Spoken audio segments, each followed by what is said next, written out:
প্রত্যেকটা মানুষের মনের মধ্যেই দুঃখ, কষ্ট, আনন্দ সব মিলিয়েই কিন্তু আমাদের একটা জীবন। যাদের কাছে কোটি কোটি টাকা আছে তাদের মনের মধ্যেও কিন্তু কোনো না কোনোভাবে দুঃখ, কষ্ট লুকিয়ে আছে।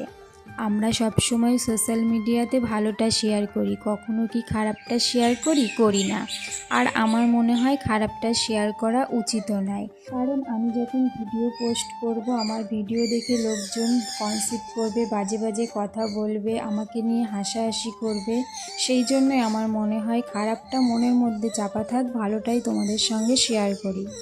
যেমন ধরো, আমরা হাসির ছলে যদি কোনো নেগেটিভ ভিডিও পোস্ট করি সেটাকেও লোকজন পজিটিভ ভেবে আমাদেরকে নিয়ে সমালোচনা করতে বসে। আসলে তারা হয়তো জানে না রিলস আর রিয়েল লাইফের মধ্যে অনেকটা পার্থক্য থাকে।